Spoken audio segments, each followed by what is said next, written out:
ઓમ નમો ભગવતે વાસુદેવાય।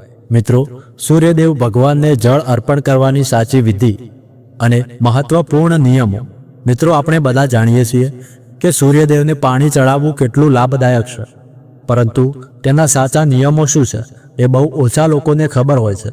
ઘણા લોકો સૂર્યદેવને પોતાની ઈચ્છા મુજબ પાણી અર્પિત કરે છે, પણ એવી રીતે કરતા સમયે તેઓ ઘણીવાર કેટલીક ભૂલો કરી બેસે છે, જેના કારણે તેમને સૂર્યદેવને પાણી ચડાવવાનું સંપૂર્ણ લાભ મળતો નથી અને ભગવાન સૂર્યદેવ નારાજ થઈ જાય છે અને તેમને સૂર્યદેવ ભગવાનને જળ અર્પણ કરવાનું કંઈ પણ ફળ પુણ્ય ફળ પ્રાપ્ત થતું નથી। તેથી જો મિત્રો તમે પણ સૂર્યદેવ ભગવાનને જળ અર્પણ કરો છો અને તમને સાચી વિધિ અને તેના નિયમો વિશે ખબર નથી, તો આ વિડીયોને લાસ્ટ સુધી જરૂર જોજો, કેમ કે આ વિડીયોમાં તમને સંપૂર્ણ સૂર્યદેવને જળ અર્પણ કરવાની વિધિ, તેના નિયમો, શું પાળવું જોઈએ, જળનો લોટો કઈ ધાતુનો રાખવો, જળના લોટામાં શું ભરવું, શું નાખવું, તેમજ જળ અર્પણ કેવી રીતે કરવું અને અર્પણ કરતી વખતે કયા મંત્રોનો જપ કરવો, આ સંપૂર્ણ માહિતી તમને આજના વિડીયોમાં શેર કરવાના છે। તેથી આ વિડીયોને લાસ્ટ સુધી જરૂર જોજો। જો તમે ચાહો છો કે માતા લક્ષ્મીની કૃપા હંમેશા તમારા ઉપર બની રહે, ભગવાન સૂર્યદેવના આશીર્વાદ હંમેશા તમારા ઘર પરિવાર ઉપર, તમારા સંતાનો ઉપર બની રહે, તો આ વિડીયોને એક લાઇક કરી લેજો, કોમેન્ટમાં જય સૂર્યદેવ અવશ્ય લખી લેજો। તો ચાલો આજનો વિડીયો શરૂ કરીએ। તો સૌથી પહેલો નિયમ છે કે ઘણા લોકો વિચારે છે કે સવારે ક્યારે પણ ઉઠીને નાહીને સૂર્યદેવને પાણી આપી શકાય, ભલે સવારે 9 વાગ્યા હોય કે વધુ, પણ આ માન્યતા સાચી નથી। સૂર્યદેવને પાણી ચડાવવાનો એક નિશ્ચિત સમય હોય છે, આપણે હંમેશા એ સમય અનુસાર જ અર્ઘ્ય આપવો જોઈએ। સૂર્યદેવને પાણી ચડાવવાનો યોગ્ય સમય છે સૂર્યોદયનો સમય। જ્યારે સૂર્યોદય થઈ રહ્યો હોય એ સમયે સૂર્યદેવને પાણી અર્પિત કરવું સૌથી શુભ માનવામાં આવે છે। સૂર્યોદય પછીના 1 થી 2 કલાકની વચ્ચેનો સમય સૌથી શુભ ગણાય છે। જો તમે આ સમય દરમિયાન અર્ઘ્ય આપો તો તે તમને અત્યંત લાભ આપે છે, કારણ કે ત્યારબાદ ધીમે ધીમે સૂર્ય કિરણોનું તેજ વધે છે અને એ સમયે પાણી અર્પિત કરવાથી લાભ મળતો નથી, ઉલટું ક્યારેક પણ હાનિ પણ થઈ શકે છે। કેટલાક લોકો સૂર્યાસ્તના સમયે પણ સૂર્યદેવને પાણી આપે છે અને એ ખોટું નથી, કારણ કે સૂર્યદેવને પાણી ત્યારે આપવું યોગ્ય છે જ્યારે સૂર્ય કિરણોનું તેજ નરમ હોય। આથી સૂર્યાસ્તના સમયે પણ સૂર્યદેવને પાણી આપી શકાય છે। બીજો નિયમ છે કે સૂર્યદેવને પાણી આપતી વખતે સૂર્યદેવ દેખાવા જરૂરી નથી। ઘણી વખત હવામાન બદલાય છે, ધુમ્મસ, વાદળો કે કોહરાની અસરથી આપણે સૂર્યને જોઈ શકતા નથી, પણ સૂર્યોદયનો સમય તો બદલાતો નથી। તેથી જો તમે સૂર્યને જોઈ ન શકો તો પણ પૂર્વ દિશામાં મુખ રાખીને સૂર્યદેવને પાણી અર્પિત કરી શકો છો, કારણ કે સૂર્યોદય હંમેશા પૂર્વ દિશામાં જ થાય છે અને ભલે આપણે તેમને આંખથી ન જોઈ શકીએ, પણ તેમની ઉપસ્થિતિ અવિચળ રહે છે। આગળનો નિયમ છે કે સૂર્યદેવને પાણી ચડાવતા પહેલા સ્નાન કરવું ફરજિયાત છે। આ વાત તમારે હંમેશા યાદ રાખવી કે સ્નાન કર્યા વિના સૂર્યદેવને પાણી અર્પિત ન કરવું। નહાવાથી શરીરના રોમ છિદ્રો ખુલી જાય છે અને શરીરની અશુદ્ધિ દૂર થાય છે। જો તમે નાહ્યા વગર અર્ઘ્ય આપો તો તેનું અડધું ફળ પણ પ્રાપ્ત થતું નથી। આથી હંમેશા સવારમાં પહેલા સ્નાન કરો, પછી શુદ્ધ મનથી સૂર્યદેવને અર્ઘ્ય આપો। આગળનો નિયમ છે કે જો તમે સૂર્યદેવને યોગ્ય રીતથી અર્ઘ્ય નથી આપતા તો તમને તેની કોઈ પણ પ્રકારની લાભ પ્રાપ્તિ થતી નથી। હવે જાણો સૂર્યદેવને કયા લોટાથી અર્ઘ્ય આપવું જોઈએ।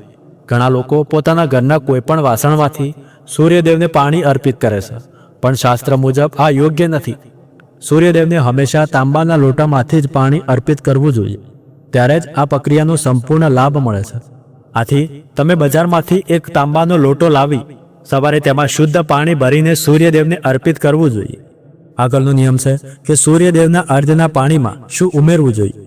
તો તાંબાના લોટામાં ભરેલા શુદ્ધ પાણીમાં તમે કંકુ અથવા ચોખાના દાણા અથવા થોડા ફૂલ નાખી શકો છો। આથી અર્ઘ્યનું મહત્વ વધે છે અને સૂર્યદેવ વધુ પ્રસન્ન થાય છે। જો તમે આ રીતે પાણી અર્પિત કરો તો સૂર્યદેવ તમારાથી અતિ પ્રસન્ન થઈ તમારી પર કૃપા વરસાવે છે। આગળનો નિયમ છે કે અર્ઘ્ય આપતી વખતે તમારી આંખોનું કેન્દ્ર બિંદુ પાણીની ધાર પર હોવું જોઈએ। એવું કહેવામાં આવે છે કે જ્યારે તમે લોટામાંથી નીકળતી પાણીની ધારને એકાગ્રતા સાથે જુઓ છો ત્યારે તમારા મનની વાત સીધી સૂર્યદેવ સુધી પહોંચે છે। આગળનો નિયમ છે કે અર્ઘ્ય આપતી વખતે સૂર્ય મંત્રનો જપ કરવો અત્યંત જરૂરી છે। આ સૂર્ય મંત્રમાં સૂર્યદેવના 12 નામ આવે છે, જેમાં તમે સોમ સૂર્યાય નમઃ આ મંત્રનો જપ કરી શકો છો. આ મંત્રનો એકવાર જપ કરીને સૂર્યદેવને અર્ધ્ય અર્પિત કરવું જોઈએ.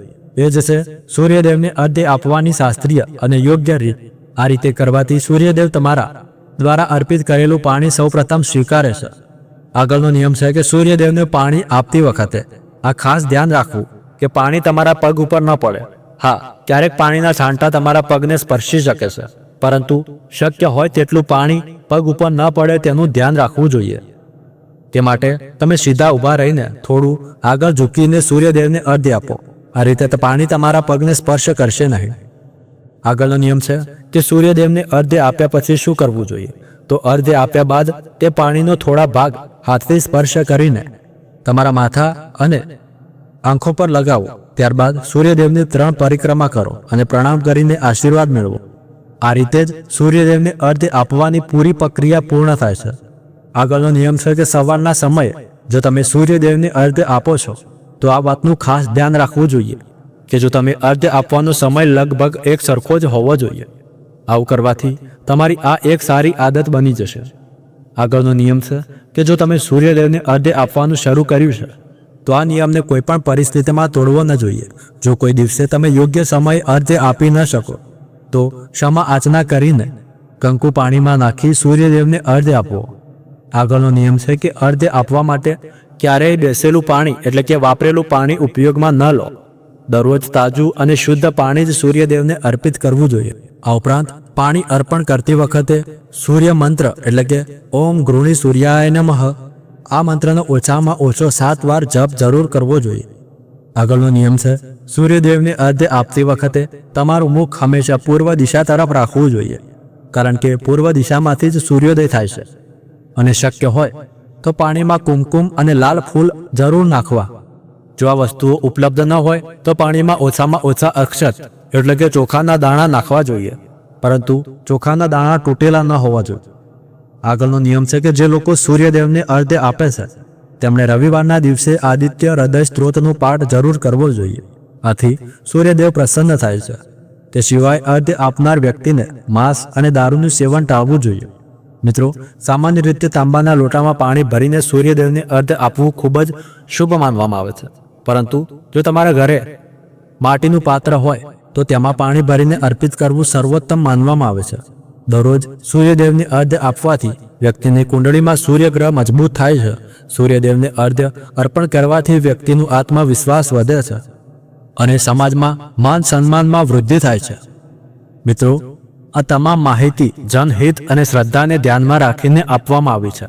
વાસ્તુશાસ્ત્રના આ ઉપાયો તમારી આસ્થા અને વિશ્વાસ પર આધારિત છે. આ વિડીયોનો ઉદ્દેશ માત્ર તમને ઉત્તમ સલાહ આપવાનો છે, કોઈ પ્રકારનો દાવો ન કરવો. જો આજની આ માહિતી તમને પસંદ આવી હોય તો આ વિડીયોને એક લાઇક આપો અને તમારી પોતાની ચેનલ સંપૂર્ણ જ્ઞાન ગુજરાતીને સબસ્ક્રાઇબ કરો. સાથે બેલ નોટિફિકેશનને ઓલ પર સેટ કરવાનું ભૂલશો નહીં. તો મળીએ આગળના વિડીયોમાં. ત્યાર સુધી ધન્યવાદ.